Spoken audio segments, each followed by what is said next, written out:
నమస్తే. రాష్ట్రంలోని ఇంజనీరింగ్ కళాశాలల అడ్మిషన్ల ప్రక్రియ ముగిసినటువంటి విషయం మనకు తెలిసిందే.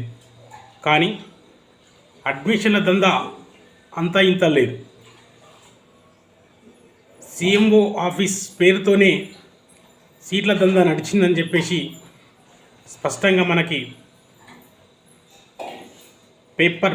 పత్రిక ముఖంగా తెలియజేయడం జరిగింది.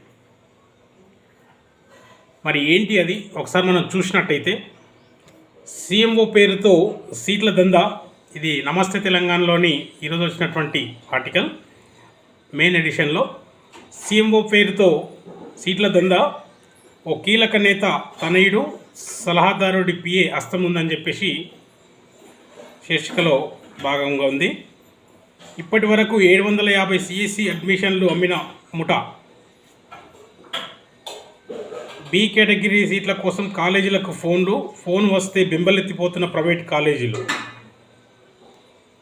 హలో, నేను సిఎంఓ నుంచి మాట్లాడుతున్నా. మీ కాలేజీలో బీటెక్ సిఎస్సి మేనేజ్మెంట్ కోటా మీ సీటు కావాలి. నా పేరు చెప్పి పలానా విద్యార్థి వస్తాడు, చేర్చుకోండి. ఫీజుల గురించి ఎక్కడ చెప్పొద్దు, మా వాళ్ళు వచ్చి ఫీజులు కట్టేస్తారు. ఇది రాష్ట్రంలోని ప్రముఖ ఇంజనీరింగ్ కాలేజీల యాజమాన్యాలకు ఓ ముఠా బెదిరిస్తున్న తంతు. ఏకంగా సిఎంఓ పేరు చెప్పి తతంగం నడుపుతున్నారు. బి కేటగిరీ సీట్ల బిజినెస్కు తెరలేపారు. లక్షలు జేబులు వేసుకుంటున్నారు. ఈ ఫోన్లతో కాలేజీల యాజమాన్యాలు బింబలెత్తిపోతున్నాయి. ప్రముఖుల పేర్లు చెప్పడంతో సీట్లు ఇచ్చేస్తున్నాయని. వాస్తవానికి ఈ ముఠా వెనక సిఎంఓ అధికారులు హస్తం ఉందా, లేక సిఎంఓ పేరు చెప్పుకొని ఏదైనా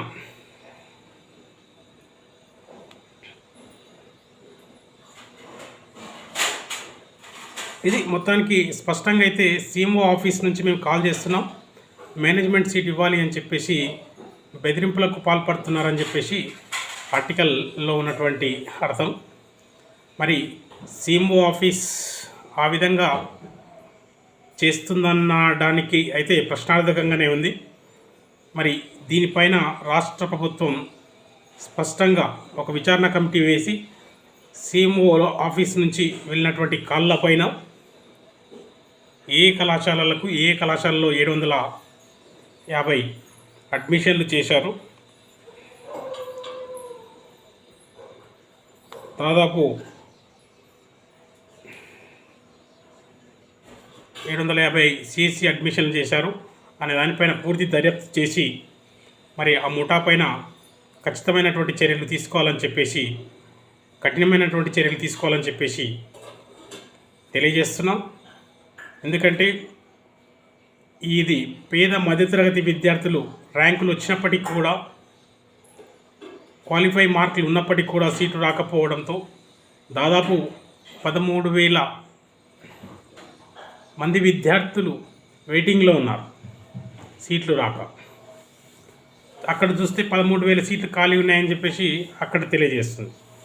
కానీ మరి మేనేజ్మెంట్ కోటాలో ప్రముఖ కళాశాలల్లో ఇష్టానుసారంగా సీట్ల దందా, లక్షల రూపాయల డొనేషన్లు దండుకుంటూ మన అదే కళాశాలలోకి సిఎంఓ నుంచి ఫోన్లు పోవడం, దాని నుంచి ఓన్లీ కాలేజీ ఫీజు కట్టేసి పై డొనేషన్లు మొత్తం ఆ వ్యాపారులే తీసుకున్నారని చెప్పేసి ఆరోపణలు చేస్తున్నటువంటి కథనం మనం చూసాం. మరి దీనిపైన పూర్తి విచారణ చేపట్టి తగిన చర్యలు తీసుకోవాలని తెలియజేస్తున్నాం.